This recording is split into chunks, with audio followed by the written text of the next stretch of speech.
우리가 지난 시간에는 하나님의 형상이 무엇이냐 이걸 이제 살펴보면서 하나님의 형상이라는 것이 뭘 조각해 놓은 그와 같은 의미의 형상은 아니다.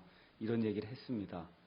그리고 하나님의 형상이라고 하는 것이 영적인 아니면 또 도덕적인 그 하나님의 어떤 그 성품을 나타내는 것이다. 이렇게 이야기를 하면서 그럼 하나님의 성품을 이해하기 위해서 하나님이 영이다라고 하는 그런 사실을 살펴보면서 지난 시간에는 그 사람을 구성하고 있는 그 영과 육과 혼, 또 하나님이 영이고 또 천사도 영이고 그래서 그 영에 대해서 좀 살펴봤습니다.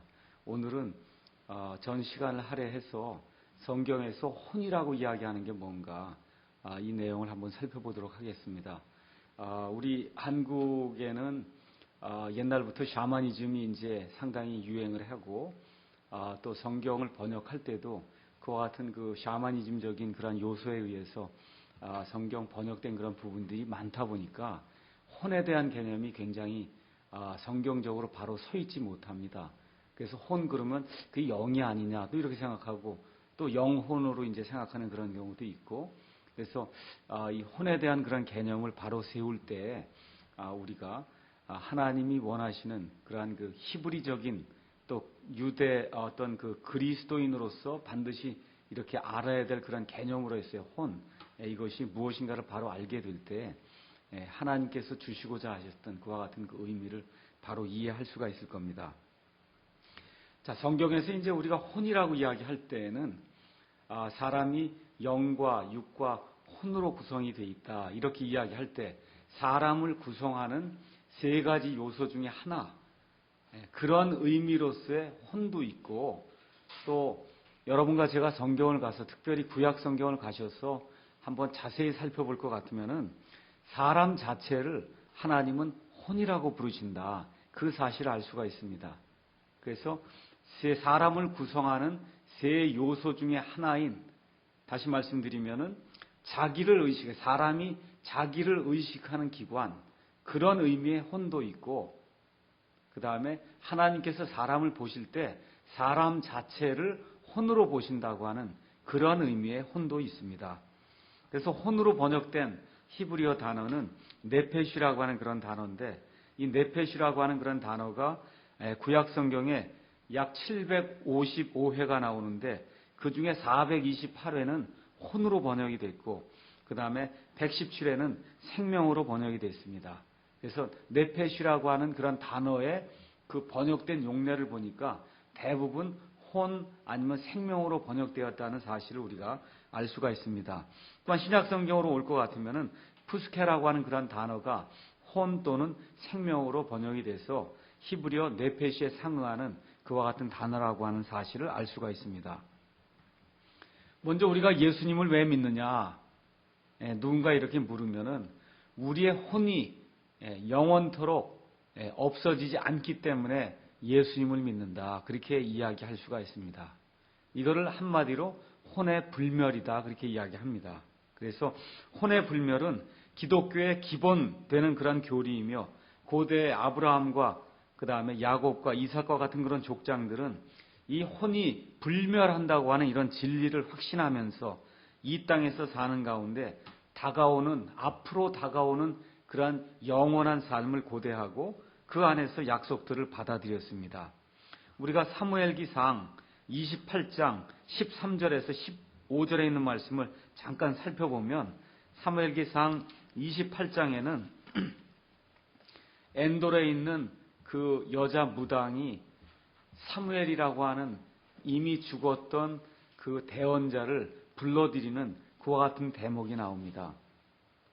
그래서 거기에 가서 보면 이 무당이 사무엘을 이제 들어 올리게 되는 그런 대목 중에서 사울이 이제 이야기하는 그런 대목이 나오죠. 사울이 그 여자에게 이르되 어떠한 그 신들 같은 그 모양을 한 신들이 땅 속에서 올라가는 것을 내가 봅니다. 그렇게 얘기를 할 때 그의 모양이 어떠하냐 하고 물으니까 그 여자가 이르되 한 노인이 올라오는데 그가 겉옷을 입었나이다 하니라. 사울이 그가 사무엘인 줄 알고 자기 얼굴을 숙여 땅에 대고 절하니라. 이렇게 되면서 15절부터 사무엘과 사울이 이렇게 대화를 나누는 그와 같은 장면이 기록되어 있습니다.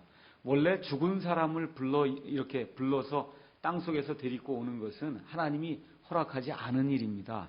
그런데 하나님께서 특별하게, 성경에 보면 특별하게 하나님께서 허용하시는 그런 경우가 가끔씩 있습니다. 나귀가 말을 할 수 없는데 민수기 22장에 가서 보면 나귀가 하나님이 허락하시니까 특별한 경우에 한 번 짐승인데 말을 하는 그런 경우가 나오거든요. 지금 이 경우에도 죽은 사람을 불러내는 것이 합당치 않은 일인데도 불구하고 하나님께서 사울에게 그의 왕국이 이제 그에게서 떠나게 되고 그가 죽을 것이라고 하는 그와 같은 사실을 보여주시기 위해서 단 한 번 죽은 사람 이 사무엘을 다시 이렇게 불러서 대화하게 하는 그와 같은 대목이 나옵니다. 이 대목을 가만 보시면은 사무엘이라는 사람이 이미 죽었음에도 불구하고 육신적으로는 죽어 있어요. 근데 사무엘은 죽지 않았다는 겁니다. 사무엘의 몸은 죽었지만 사무엘이라고 하는 그 사람 자체는 아직 살아있다고 하는 사실을 성경을 통해서 우리가 알 수가 있습니다. 사무엘기하 12장 23절에 가서 보면은 이 다윗이 밧세바하고 간음을 해서 아이를 낳았는데 그 아이가 이제 죽는 대목이 나옵니다. 그 아이가 죽게 되니까 다윗이 내가 어떻게 그를 내게로 다시 불러오겠느냐 그렇게 이야기하죠. 그는 내게로 올 수 없으나 나는 그에게로 간다 라고 이야기하면서 다윗이 그에게로 간다 이거예요. 그럼 다윗이 어디로 갑니까? 나중에 죽어서. 우리 지금식으로 얘기하면 천국이고 구약식으로 이야기하면 아브라함의 품으로 가는 거거든요. 낙원이라고 불리는 그런 아브라함의 품으로 가는 건데 그래서 자기 아들이 죽었지만 그 자기 아들이 몸은 죽었지만 그 자기 아들의 그 혼은 살아있고 영은 살아있어서 자기가 그 아들을 만나러 가게 될 것이다 라고 고백하는 그와 같은 대목이 나옵니다. 또 욥기 19장 25절 가서 보면 상당히 그 중요한 대목인데 욥이 나중에 살아서 이 땅에서 구속자를 볼 것이다 라고 하는 그런 그 대목이 이제 그 안에 기록이 되어 있습니다. 욥기 19장 25절 26절에 가서 보니까 내 구속자께서 살아계시는 것을 내가 아노니 마지막 날에 그분께서 땅 위에 서시리라. 내 살갗의 벌레들이 이 몸을 멸할지라도, 그러니까 몸은 썩어 없어진다 이거예요. 내가 여전히 내 육체 안에서 하나님을 보리라 이렇게 기록이 되어 있습니다. 육체 안에서 육신을 입고, 그러니까 다시 말씀드려서 나중에 부활한 그런 몸을 입고 그리고 그분을 볼 것이다 그렇게 이야기하고 있죠.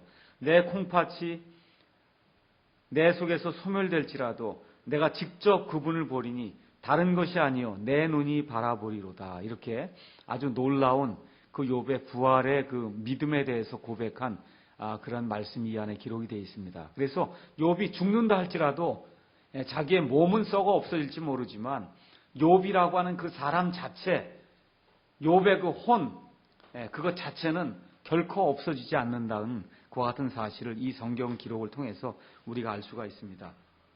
또 마태복음 22장 32절에 가서 보니까 예수님께서 직접 말씀해 주시죠. 하나님은 산자의 하나님이고 죽은 자의 하나님이 아니다. 이 사실을 보여주시기 위해서 하나님은 아브라함의 하나님이요, 그 다음에 이삭의 하나님이요, 야곱의 하나님이다. 그렇게 말씀하십니다. 아브라함과 이삭과 야곱이 예수님 오시기 약 2000년 전에 죽은 사람이에요.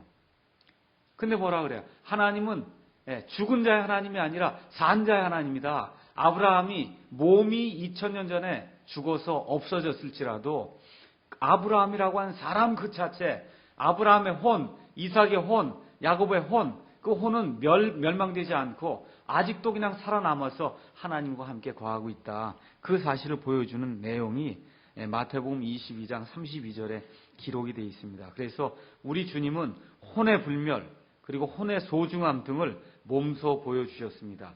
마태복음 10장 28절에는 아주 중요한 그런 내용의 말씀이 들어있습니다. 한번 가서 잠깐 살펴보겠습니다. 우리 예수님께서 직접 말씀해 주신 거예요. 마태복음 10장 28절에 가서 보니까 몸은 죽여도 혼은 능히 죽이지 못하는 자들을 두려워하지 말고 오직 혼과 몸을 능히 지옥에서 멸하시는 분을 두려워하라. 그렇게 이야기하고 있습니다. 그래서 우리 예수님께서 이 혼이라고 하는 것이 얼마나 귀중한 것인가, 이 내용에 대해서 말씀해 주시는 것이 이 안에 기록이 되어 있고 16장 26절에도 또 우리 예수님이 혼이 얼마나 귀중한 것인가에 대해서 설명하는 그런 내용이 들어 있습니다. 16장 26절 제가 읽어보니까 사람이 만일 온 세상을 얻고도 자기 혼을 잃으면 그에게 무슨 유익이 있느냐? 사람이 무엇을 주어 자기 혼을 대신하게 하겠느냐? 그래서 혼이라고 하는 것이 불멸하기 때문에 이것이 얼마나 소중한가 예수님이 말씀해 주시는 그런 대목이 나와 있습니다. 자, 그래서 성경은 사람에게 생명을 부여하는 부분, 즉 이 혼이라고 하는 것이 사람의 숨 속에 있다고 이제 이야기하고 있고, 그래서 사람이 죽으면 숨과 함께 혼도 사람에게서 떠난다고 성경이 기록하고 있습니다. 창세기 35장 15절에 있는 말씀, 18절에 있는 말씀을 보겠습니다. 창세기 35장 18절에는 이 야곱의 아내였던 라헬이 베냐민을 낳으면서 이제 죽는 그와 같은 대목이 그 안에 기록이 되어 있습니다. 35장 18절 가서 보니까 그녀의 혼이 떠나려 할 때 라헬이 이제 죽으려고 그래갖고 라헬의 혼이 떠나려 할 때 이는 그녀가 죽었기 때문이더라. 그녀가 그의 이름을 베논이라 하였으나 그의 아버지가 그를 베냐민이라 하였더라. 이렇게 기록이 되어 있습니다. 그래서 사람이 죽게 되면 그러면 사람의 이 숨 속에 숨과 함께 거하고 있는 이 혼도 사람을 떠납니다. 영도 사람을 떠납니다. 그래서 우리가 육신적으로 죽는다. 하여튼 성경에서 나오는 죽음이라고 하는 그런 단어는 항상 분리를 이야기하고 있다는 사실 저와 여러분이 기억하시면 좋겠습니다. 그래서 사람이 몸이 죽는다. 그 이야기는 사람이 영과 육과 혼으로 이렇게 구성이 되어 있는데 사람이 몸이 죽으면 육이 죽게 되면 그러면 그 사람 안에 있던 영과 혼이 몸에서 이렇게 분리가 돼서 그래서 하나님께로 올라가는 그와 같은 사실을 성경은 죽는다고 이야기합니다. 맨 마지막에 이제 가서 보시면 예수님을 믿지 않고 예수님 밖에서 죽은 사람들이 크고 흰 왕좌 앞에서 심판을 받은 다음에 둘째 사망에 처해지게 되거든요. 그래서 둘째 사망이에요. 그 둘째 사망은 영원토록 하나님을 떠나서 하나님과 분리되어 있는 그와 같은 상태를 둘째 사망이라 그럽니다. 여러분 둘째 사망이라 그러니까 사망 그러니까 이 사람들이 완전히 죽어서 없어지나 보다 하는데 죽어서 없어지는 게 아니에요. 영원토록 게헨나라고 하는 활활 타오르는 그런 불 속에서 영원토록 삽니다. 근데 그걸 둘째 사망이라 그러거든요. 왜 그러냐 하면 하나님과 하나님의 임재를 떠나서 하나님과 완전히 분리된 상태에서 하나님을 보지 못한 채 영원 속에서 하나님과 떠나서 살아야 되기 때문에 그거를 둘째 사망이라고 이야기하는 겁니다. 그래서 혼이 또 영이 사람의 몸과 분리가 돼서 사람이 죽을 때 떠나는 것, 이와 같은 것을 지금 성경이 가르치고 있습니다. 그래서 히브리어 또 그리스어 성경에서 사람을 가리키는 혼이라는 말은 종종 생명 아니면 호흡 등으로 번역되곤 했습니다. 창세기 7장 15절, 시간이 없으니까 다 찾아볼 수는 없고요. 시편 104편 29절, 또 사도행전 17장 25절 이런 데 가서 살펴보시면은 이 내용을 확인해 볼 수 있습니다. 그래서 사람과 짐승 모두에게 생명이 있습니다. 공통으로 다 생명이 있습니다. 그런데 짐승의 경우 몸과 함께 사라지는 생명 외에 사람 속에는 사람의 생각과 사람의 어떠한 그 사랑과 사고를 지배하는 불멸의 혼이 있습니다. 그래서 예수 믿는 이유는 이 불멸의 혼이 게헨나 불 속에 들어가지 않도록 하기 위해서 우리 하나님의 임재 앞에서 이 불멸의 혼이 거할 수 있도록 하기 위해서 하나님께서 마련해 주신 우리 주 예수 그리스도를 통해서 우리가 구원을 받고자 하는 겁니다. 그래서 이 혼이라고 하는 것, 불멸의 혼 때문에 사람은 짐승과 확연히 구별되는 겁니다. 그래서 짐승도 생명이라고 하는 그런 차원의 혼이 있느냐? 그렇게 이야기할 때는 혼이 있습니다. 그런데 불멸의 혼이 아니에요. 짐승의 영은 전도서 3장에 기록이 되어 있듯이 죽으면 짐승의 영은 밑으로 내려갑니다. 다시 말씀드려서 짐승의 혼은 소멸되고 없어진다 그 얘기입니다. 바로 이 점 때문에 사람은 하나님과 닮았다 그렇게 이야기를 할 수가 있습니다. 창세기 1장 26절 또 창세기 2장 7절에 가서 보면은 하나님께서 하나님의 형상으로 또 하나님의 모습으로 사람을 만들었다라고 이야기할 때 어떤 점 때문에 그러냐 하면 불멸한다는 거예요. 사람의 혼이 불멸한다고 하는 그와 같은 차원에서 우리 사람은 하나님을 닮았다. 그런 의미에서 하나님의 형상을 따라서 하나님의 모습을 따라서 사람이 지어졌다. 우리가 그렇게 이야기할 수가 있습니다. 그래서 혼은 이렇게 물질적인 그런 내용에 아니면 또 육적인 그런 내용을 담고 있는 것이 아니라 영적인 것입니다. 왜냐하면 사람의 혼이 생각하고 또 사람의 혼이 영원토록 불멸하기 때문입니다. 여러분과 제가 한번 가서 누가복음 16장에 있는 말씀을 잠깐 보겠습니다. 누가복음 16장에 가서 보시면 부자와 나사로의 이야기가 나옵니다. 누가복음 16장 19절에서부터 이제 시작이 되는 말씀, 부자와 나사로 이야기입니다. 이거는 비유가 아니고 실제 있었던 이야기입니다. 여기 가서 보니까 어떤 부자가 있었고 나사로가 있었는데 두 사람이 다 죽는 그런 내용이 나오죠. 그래서 22절에 가서 보니까 그 부자도 죽었고 그 다음에 이제 거지가 죽어서 천사들에 의해 아브라함의 품으로 옮겨지는 그런 내용이 이제 나오게 됩니다. 23절에 가서 보니까 부자가 지옥에서 고통 중에 눈을 들어 멀리 아브라함과 그의 품에 있는 나사로를 보았다. 그렇게 기록하고 있습니다. 지금 부자의 몸은 어디에 있습니까? 부자의 몸은 지금 유대 땅 어느 무덤 속에 지금 들어가 있습니다. 근데 지금 지옥 속에, 음부가 아니라 지옥 속에서 지금 부자가 누구를 봤어요? 아브라함과 그 다음에 또 누구를 봤습니까? 나사로를 봤단 말이에요. 나사로가 형태가 없는 그와 같은 사람이었다면 어떻게 나사로를 알아볼 수 있겠습니까? 아브라함이 아무 형태가 없는 유령같이 둥둥 떠돌아다닌 그런 존재였다면 어떻게 알 수가 있습니까? 지금 여기 있는 것은 누구예요? 부자의 혼입니다. 아브라함의 혼입니다. 또 지금 나사로의 혼입니다. 이 혼이 어떻게 해요? 서로 이야기를 합니다. 또 너무 뜨겁다고 해서 뜨거운 것을 느낍니다. 소리를 지릅니다. 듣기도 합니다. 차갑게 내 혀를 좀 차갑게 해달라고 해서 이렇게 감각을 갖고 있다는 그런 사실을 우리가 이 성경 구절을 통해서 알 수가 있습니다. 그래서 이런 것들을 통해서 혼이라고 하는 것, 이것이 불멸한다고 하는 그런 사실을 우리가 알 수가 있습니다. 그래서 예수 믿는 가장 큰 이유 중에 하나는 나중에 우리가 이와 같은 지옥불 속에 들어가서 이렇게 부자처럼 물 한 방울 찍어달라고 이렇게 애타게 탄원하는 이와 같은 신사가 되지 않기 위해서 하나님이 마련해 놓으신 하나님의 구원의 그 약속을 우리가 믿고 그리고 우리의 구원자 예수 그리스도를 우리의 구원자로 영접함으로 말미암아 이와 같은 지옥 형벌을 면할 수 있기 때문에 그래서 영원토록 하나님과 함께 하나님의 임재 속에서 거할 수 있기 때문에 우리가 예수 믿는 겁니다.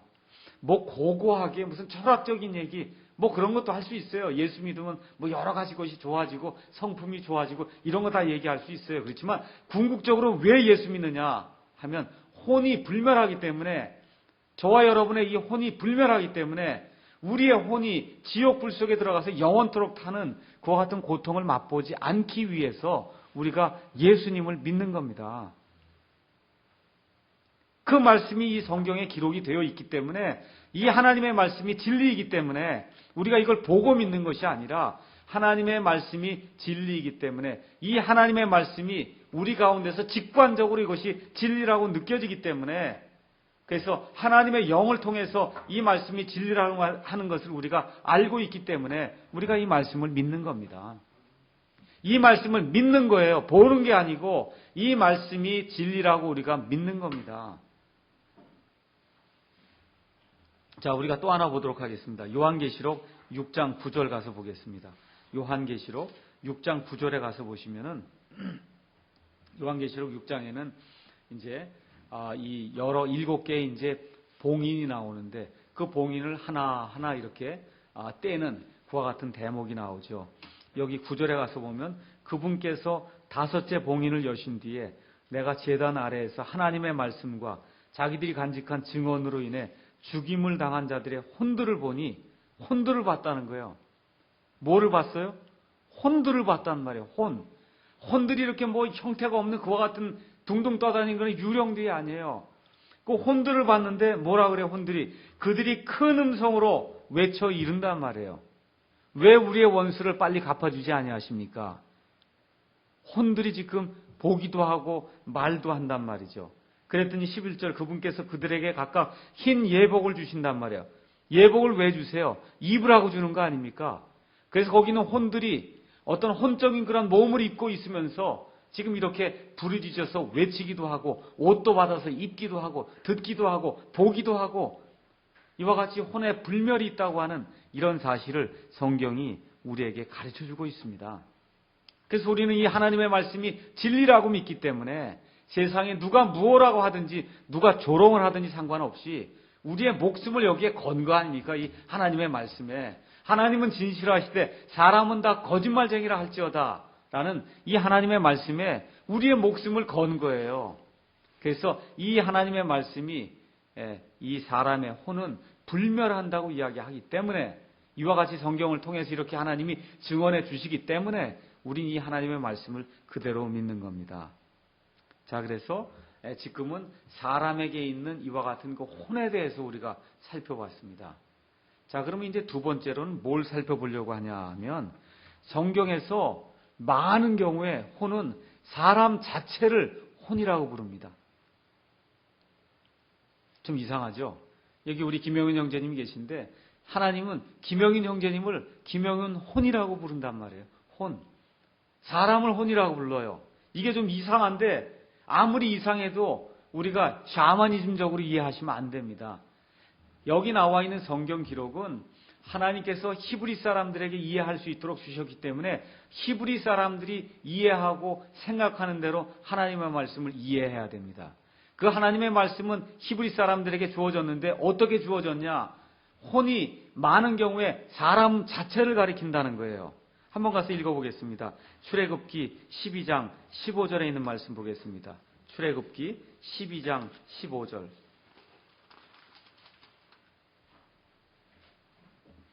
여기 가서 보면 출애굽 사건이 이제 일어날 때 하나님께서 누룩이 들어가지 않은 그런 빵을 먹으라고 하는 그와 같은 대목에 대해서 이제 말씀하시는데요.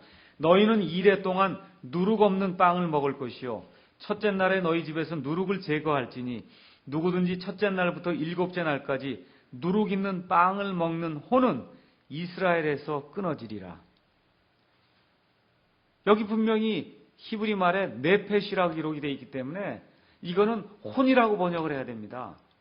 근데 우리 개혁성경에서는 이걸 다 자루 번역을 했거든요. 이렇게 하다 보니까 성경이 사람을 혼이라고 부른다고 하는 사실을 우리나라 성경으로는 이해할 수가 없습니다. 이걸 다 자루 번역을 해놨기 때문에. 그렇지만 우리가 하나님의 말씀은 있는 그대로 순수하게 정직하게 번역을 해야 됩니다. 우리가 한 구절만 더 읽어보겠습니다. 창세기 17장 14절 가서 보겠습니다. 창세기 17장 14절에 가서 보면 할례 받는 그와 같은 대목이 나옵니다. 창세기 17장에서 하나님께서 아브라함이 99세였을 때 너와 내 모든 씨는 할례를 받으라. 포피의 살에 할례를 받으라고 명령을 주십니다.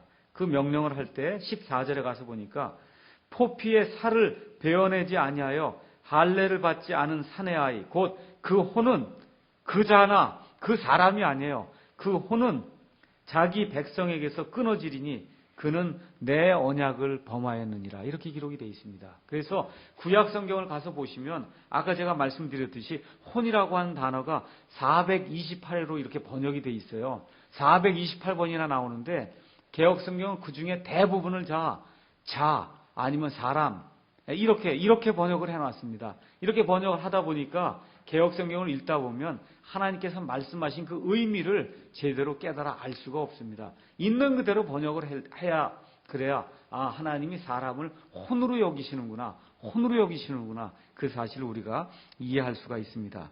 그래서 사도행전에 이제 가서 한번 보시죠. 사도행전 2장 41절도 가서 보시면은 하나님이 사람을 이렇게 구원하는 것을 뭐라고 이제 기록해 놓냐. 2장 41절 가서 잠깐 보겠습니다.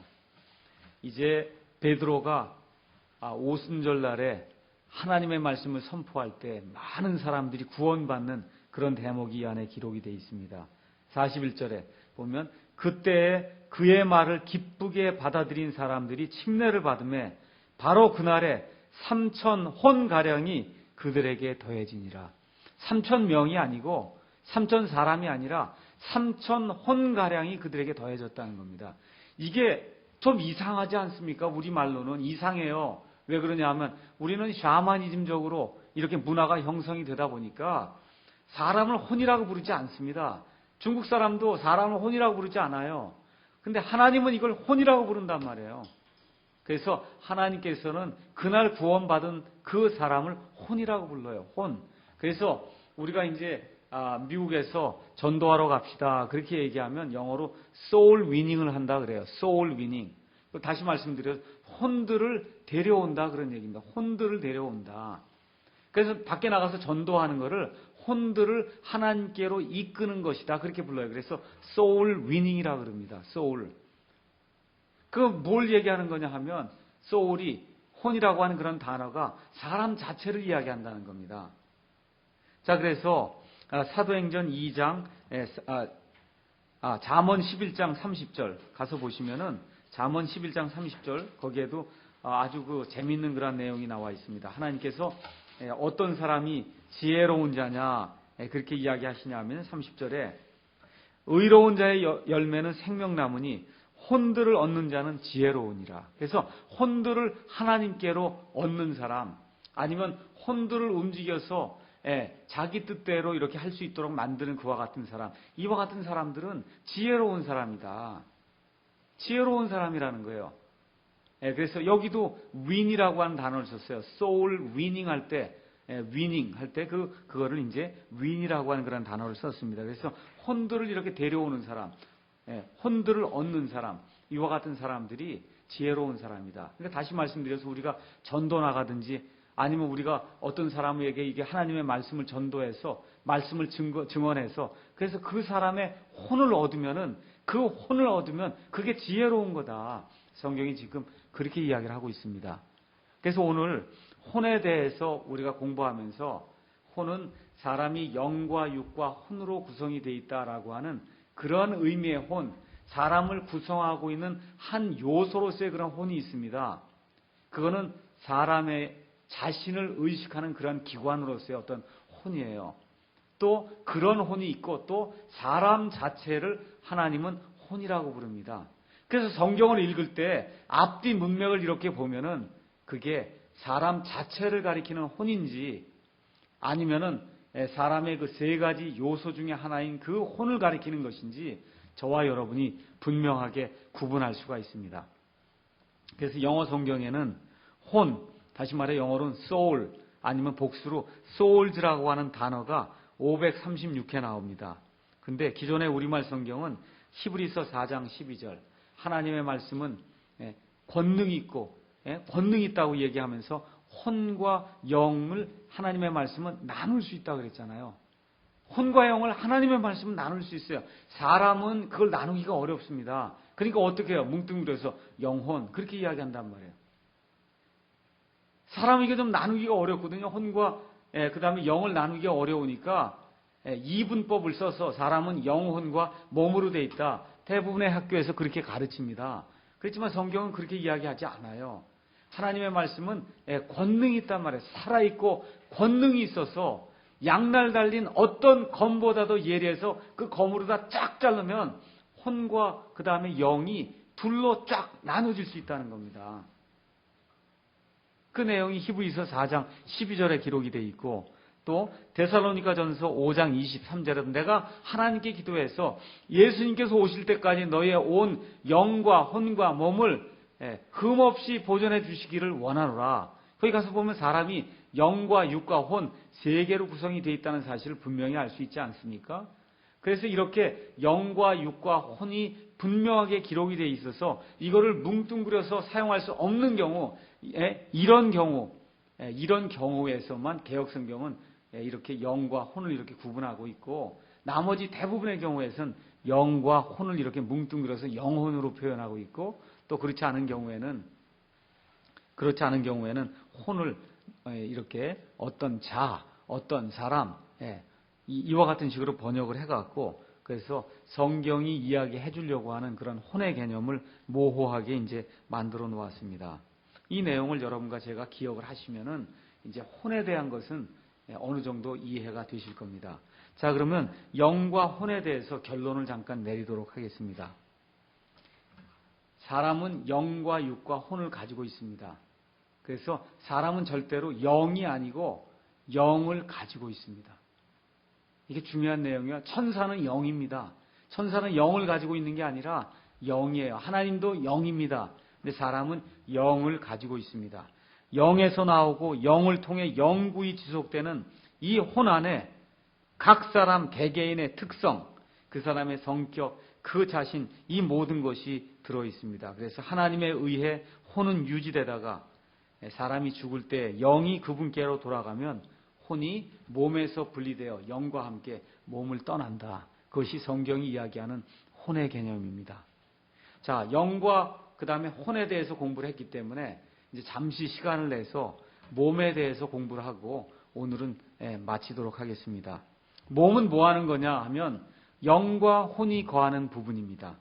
영과 혼이 거하는 부분이에요.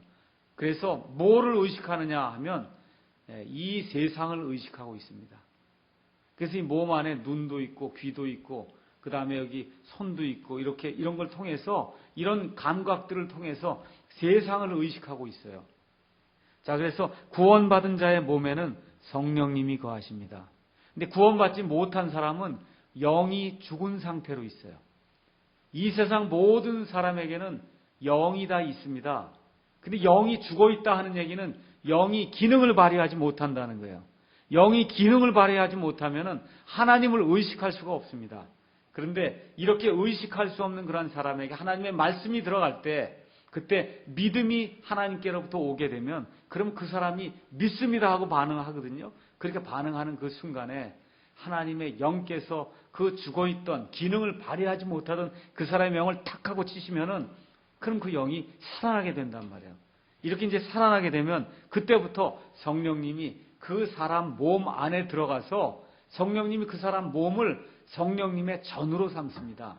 그래서 저와 여러분이 살아계신 하나님의 이러한 성전이 되는 겁니다. 그래서 구약시대에는 이스라엘 예루살렘에 모리아 산에 하나님의 성전이 있었어요.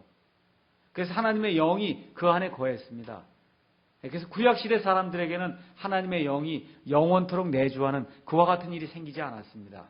그런데 신약시대의 오순절 이후에는 예수님께서 부활하시고 이렇게 하나님의 영께서 이 땅에 내려오셔서 사람을 충만하게 하시는 그와 같은 일이 생긴 그 이후에는 사람 안에 하나님의 영이 영원토록 떠나지 않고 거주하는 그와 같은 일이 생겼습니다. 그래서 고린도전서 6장 19절 가서 보시면 우리 구원받은 사람의 몸에는 성령님이 거하시기 때문에 그 사람의 몸은 성령님의 전이 된다.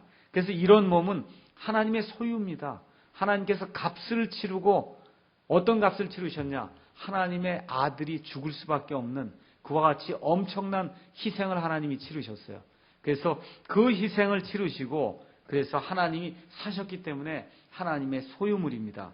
그래서 이 몸의 모든 지체는 마땅히 우리 몸의 모든 지체, 예수 믿은 그런 사람들의 모든 몸의 지체는 마땅히 의의 도구로 우리가 하나님께 내어드려야 됩니다. 로마서 6장 13절, 19절에 있는 말씀을 참조해 보시기 바랍니다.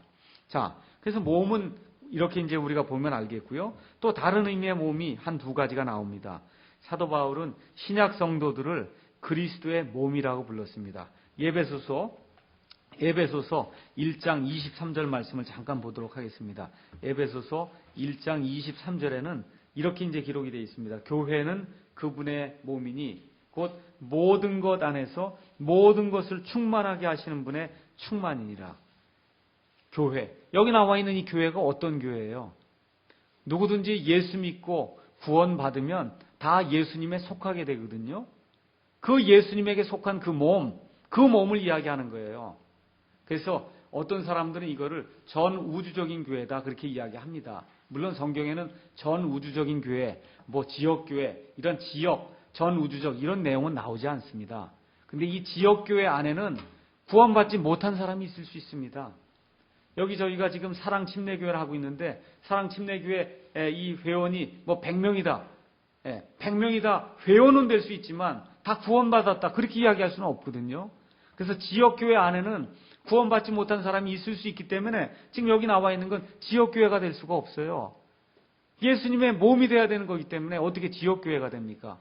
될 수가 없거든요. 어떤 것이 돼야 되냐 하면 예수님의 지체가 된 사람들이 모여있는 그 몸, 그래서 전 우주적인 그 예수님의 몸, 우리가 그렇게 볼 수밖에 없습니다. 그래서 이걸 그리스도의 몸이다 그렇게 이야기하고, 그럼 이 몸은 어떻게 형성이 되느냐? 고린도전서 12장 13절에 가서 보면 성령 침례에 의해서 이 몸이 형성이 된다 그렇게 이야기를 하고 있습니다. 고린도전서 12장 13절, 우리가 유대인이나 이방인이나 매인자나 자유로운 자나 모두 한 성령에 의해 침례를 받아, 성령 침례를 받아 한 몸 안으로 들어왔으며 모두가 마시게 되어 한 성령 안으로 들어왔느니라. 그래서 성령 침례 사역이 있기 전에는 예수 그리스도의 몸이 존재하지 않았습니다. 그래서 오순절날 우리 주 예수님께서 이 성령 침례를 허락하심으로 말미암아 성령님께서 이 땅에 내려오셔서 사람들 가운데 내주하시는 일이 처음 발생하게 되면서 바로 그때로부터 성령 침례 사역이 시작이 돼서 사람이 예수님의 몸 안에 들어갈 수 있는 그러한 놀라운 일이 발생하기 시작했습니다. 이것을 통해서 또 신자가 그리스도와 또 신자끼리 연합을 합니다. 이 몸 안에 한번 생각해 보세요. 예수님이 이 몸의 머리고 저와 여러분이 이 몸의 지체입니다. 지체는 영어로 아주 간단해요. 멤버예요. 멤버. 이것도 멤버고 이것도 멤버고 이것도 멤버, 다 멤버거든요. 손가락도 멤버고 발가락도 멤버고 머리털도 심지어 다 멤버예요. 그렇게 되니까 어떻게 됩니까? 이 몸을 형성하고 있기 때문에 예수님과도 이 멤버가 이렇게 만질 수 있잖아요. 그렇죠? 걸어 다닐 수도 있고 이렇게 하면서 서로 멤버끼리 이렇게 교통할 수도 있고, 멤버하고 이 머리하고 하면 멤버하고 예수님하고도 교통할 수도 있고, 이 몸을 통해서 이와 같은 몸, 전 우주적인 예수님의 교회, 이와 같은 몸을 성경에서는 바디, 몸이라고 또 이야기하기도 합니다. 그래서 로마서 6장 3절에서 4절, 갈라디아서 3장 27절 가서 보시면은 이 몸, 예수 그리스도의 몸 된 몸, 이걸 통해서 신자가 그리스도와 또 신자와 신자끼리 서로 연합하고 또 서로 교제할 수가 있습니다. 마지막으로 사도 바울은 본성에 속한 몸이 있고 그 다음에 영에 속한 몸이 있다고 그렇게 이야기합니다. 고린도전서 15장 44절에 그 내용이 나와 있습니다. 고린도전서 15장 44절 제가 읽어보니까 본성에 속한 몸으로 뿌려지고 영에 속한 몸으로 일으켜지나니 본성에 속한 몸이 있고 영에 속한 몸이 있느니라. 저와 여러분이 어머니 뱃속에서 나오게 될 때 다 본성의 몸을 입고 나옵니다. 그런데 나중에 저와 여러분이 휴거받아서 아니면 부활받아서 예수님과 함께 영원히 거하게 될 때는 이 본성의 몸을 갖고는 예수님과 함께 영원히 거할 수 없어요. 이 본성의 몸은 썩을 수밖에 없습니다. 썩어 없어질 수밖에 없어요. 나중에 빌립보서 3장 21절에 하늘에서부터 오는 영화로운 몸을 우리가 입게 됩니다. 그래서 이 천한 몸을 벗어버리고 예수님께서 입혀주시는 영화로운 그와 같은 몸을 입게 될 때 예수님께서 부활하신 이후에 가졌던 그 영광스러운 그 몸, 이렇게 벽도 마음대로 통과할 수 있고 어디든지 가고 싶을 때 갈 수 있고 영원히 소멸되지 않는 그런 몸, 그 몸을 우리가 갖게 됩니다. 그 몸을 영에 속한 몸이다. 그렇게 이야기합니다. 이 영에 속한 몸에 속하게 되면, 이 영에 속한 몸을 지니게 되면 그러면 더 이상 자연의 법칙에 지배를 받지 않습니다. 이걸 우리가 연력학적으로는 엔트로피가 보존되는 그런 사회다 그렇게 이야기합니다. 지금 이 세상은 엔트로피가 늘어나는 사회예요. 반드시 엔트로피가 확장이 돼야 됩니다. 근데 앞으로 저와 여러분이 가서 살게 될 그 천국에서는 엔트로피가 보존이 돼요. 에너지도 보존이 되고. 그래서 이와 같은 사회 속에 우리가 들어가게 될 때는 이 몸을 벗어버려야 되는, 이 본성에 속한 몸을 벗어버리고 하늘에서부터 우리 주 예수님께서 입혀주시는 그 몸, 그 예수님과 같이 똑같이 되는 그와 같은 그 몸을 우리가 입고 나중에 하나님 앞에서, 하나님의 임재 앞에서 영원토록 살게 될 것입니다. 자, 그러면 이걸 통해서 이제 하나님의 형상과 모습에 대한 결론을 말씀드리겠습니다. 하나님의 형상과 모습은 사람에게 짐승과는 다른 도덕적, 영적인 특징이 있다는 것을 보여주고 있습니다. 그래서 사람은 영과 특별히 혼이라고 하는 것이 있다고 하는 사실, 이걸 여러분이 기억하시고, 짐승에게도 물론 이러한 짐승에도 물론 영이 있어요. 숨이라고 하는 그런 차원의 영이 있고, 또 생명이라는 그런 차원의 혼이 있지만 이것은 사람의 것과는 완전히 다릅니다. 왜냐? 사람의 것은 하나님의 형상과 하나님의 모습으로 지어졌기 때문입니다.